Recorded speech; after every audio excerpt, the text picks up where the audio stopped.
Did you know that for 90% of domestic abuse survivors, the abuse doesn't end when the relationship does?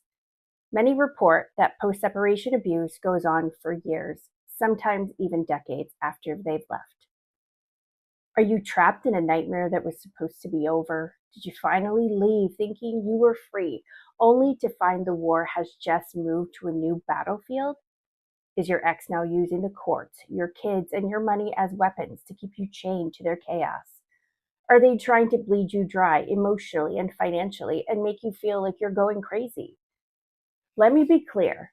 You are not crazy, you are not alone, and you are not powerless. What you're going through is called post-separation abuse. It's a deliberate, calculated campaign to keep control over you. But here's the truth they don't want you to know. Their every move, every tactic, every lie can be systematically dismantled. In fact, you can turn their actions into the very evidence that leads to their defeat. I have successfully protected my children and exposed my ex with his own actions. In this video, I'm not going to offer you sympathy. I'm going to give you the strategic step-by-step blueprint I used to expose my ex's abuse, fight back effectively, and finally reclaim my life. This is where you stop surviving and start winning. Before you can win a war, you have to understand your enemy's tactics. Abusers, especially those with high conflict or narcissistic traits, don't just walk away. For them, the end of the relationship is a major blow to their ego, a loss of control they just can't handle. So they adapt. The abuse doesn't stop, it just changes form. It evolves into a twisted campaign fought through the very systems that are supposed to protect you. This is post-separation abuse, and it is a recognized pattern of intimidation and control. Let's break down their four main fronts of attack. First is legal abuse. This is maybe the most draining form of post-separation abuse. Your ex weaponizes the justice system, turning it into a tool for harassment. They file ridiculous, pointless motions just to drag you back into court over and over. This tactic is called vexatious litigation, and it's not about justice. It's about causing you as much stress and financial pain as possible. They'll delay hearings, hide documents, and ignore court orders, all to wear down your bank account and your will to fight.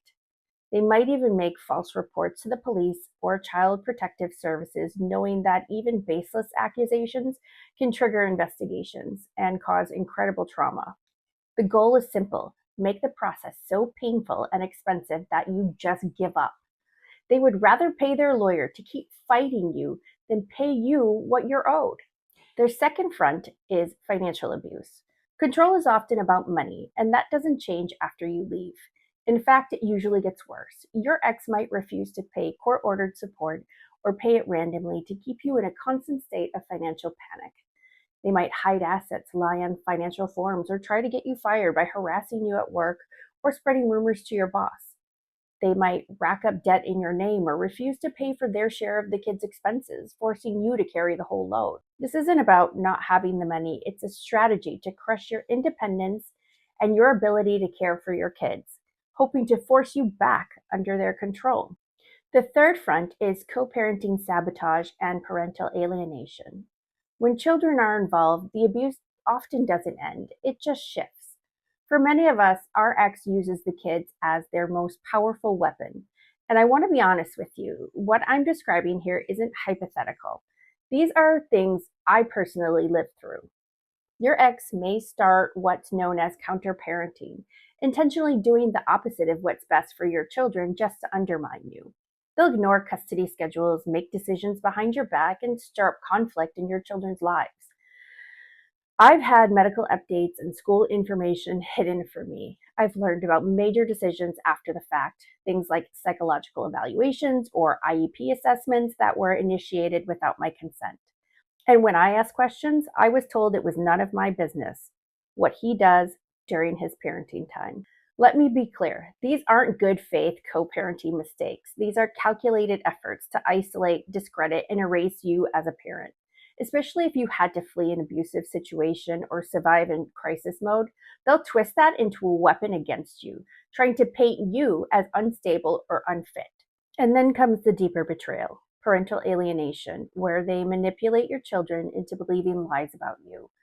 that you don't care, that you're unsafe, that you left them.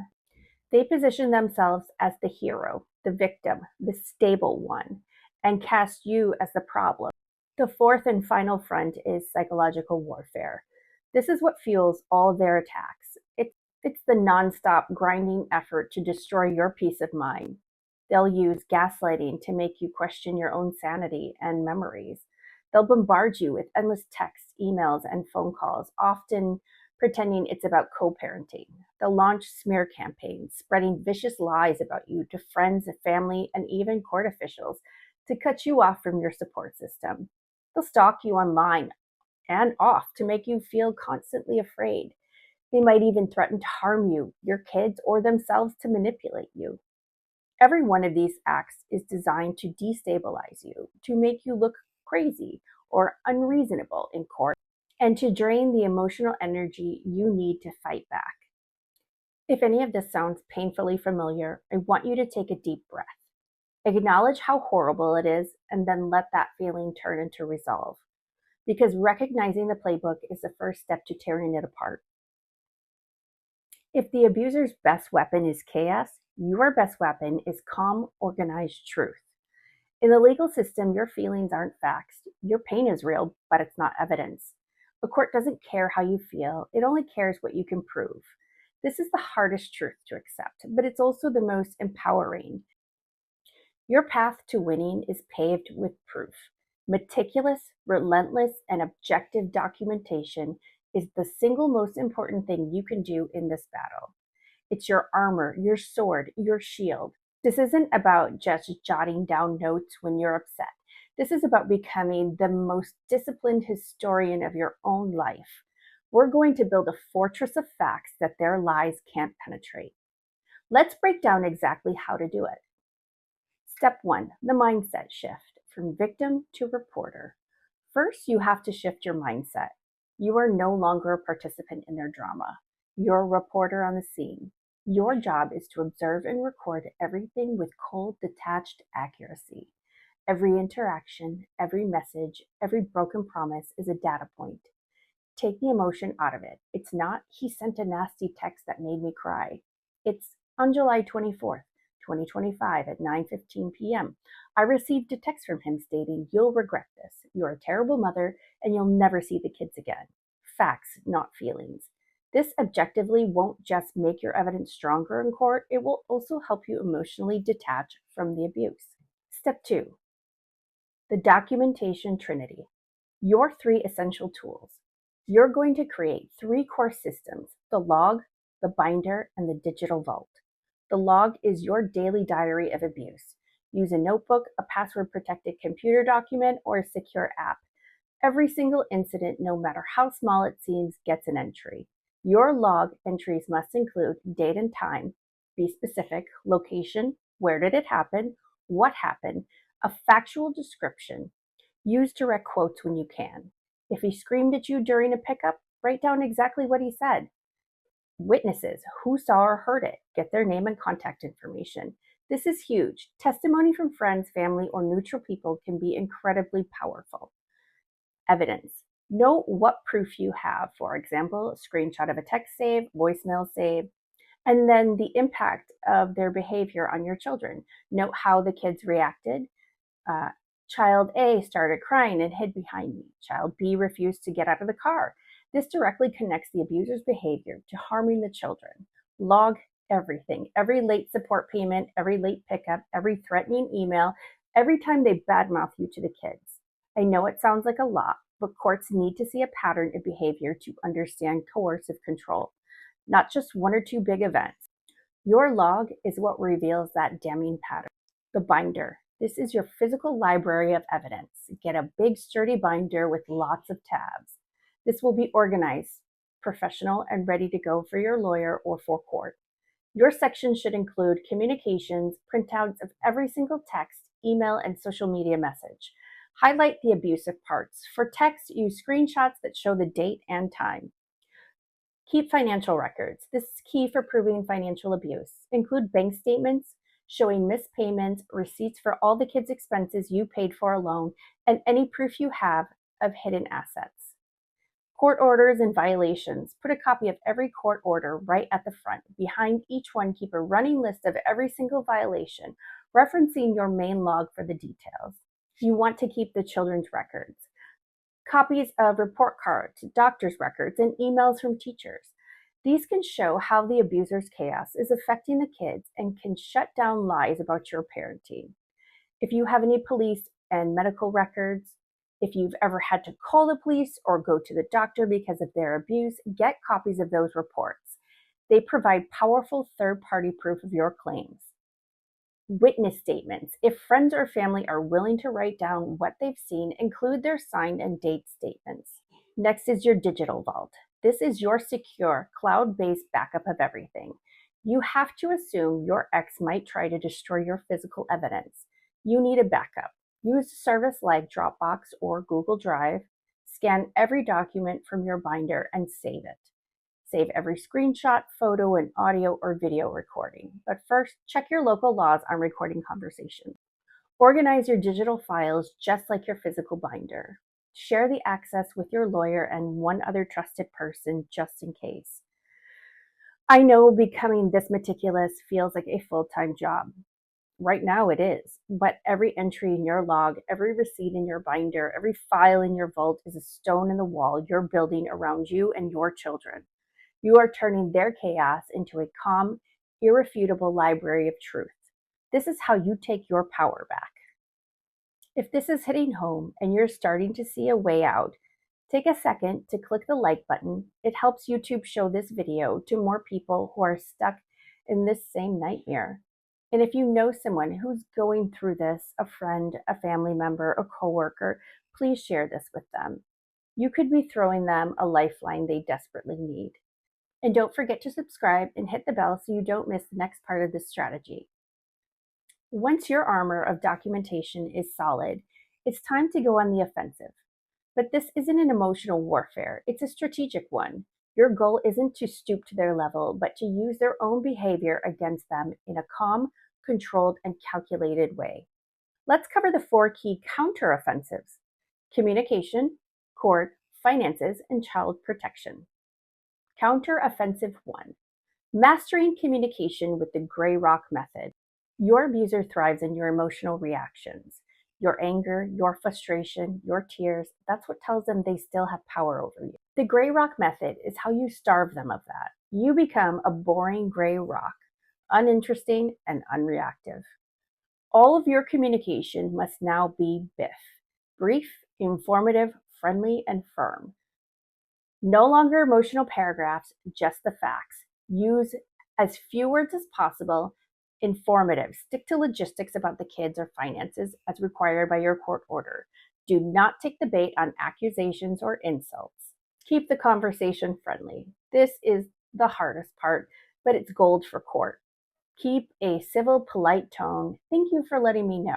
It makes you look reasonable and calm, while their rage in response makes them look unhinged. Be firm. You are not a doormat. You are stating a boundary and holding it. Here's how it works. For example, them.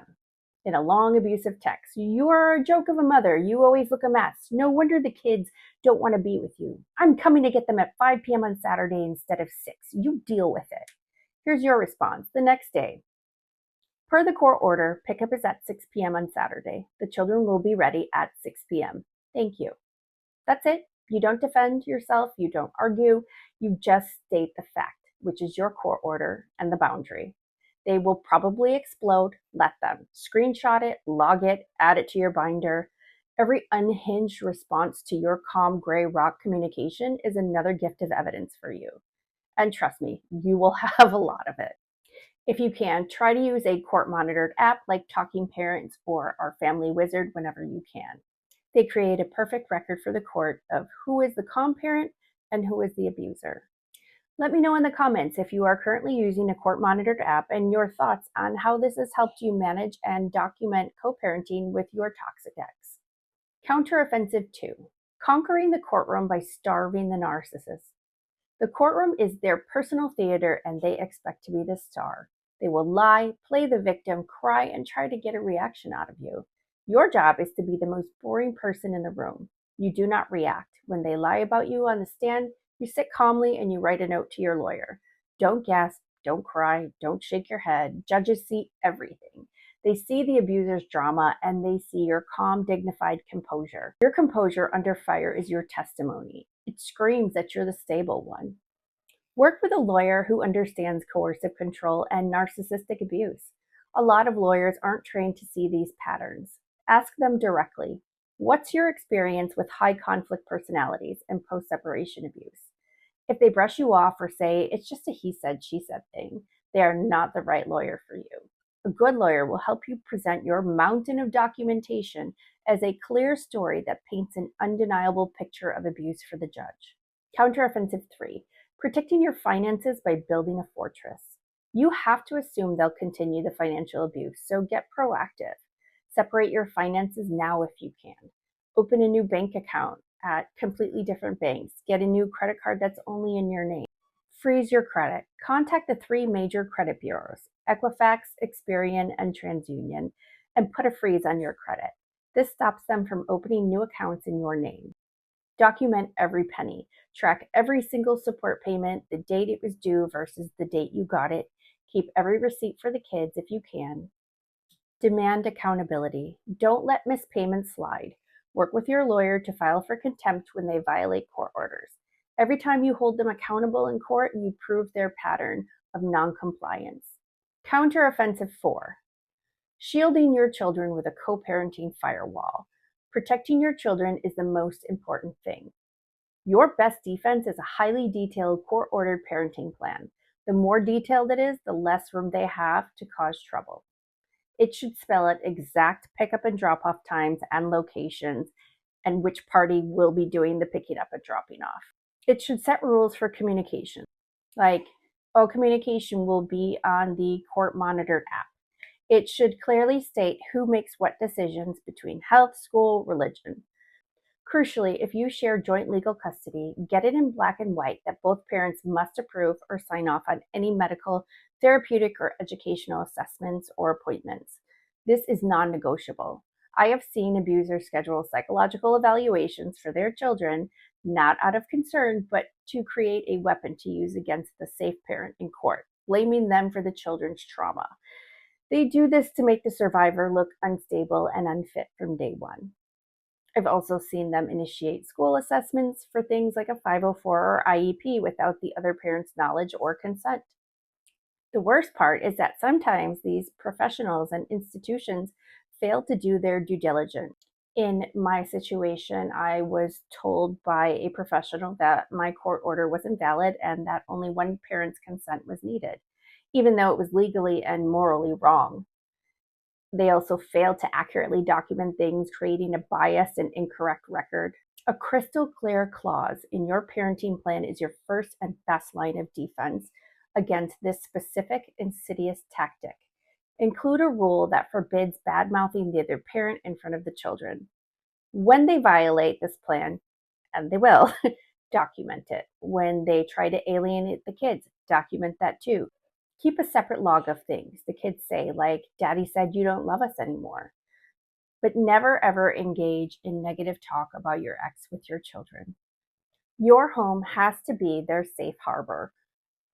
Reassure them how much you love them and that the grown-up problems are for the grown-ups to handle. Get teachers, therapists, and doctors involved. These professionals can be neutral observers who can report on your kids' well-being. The Endgame. Reclaiming your freedom.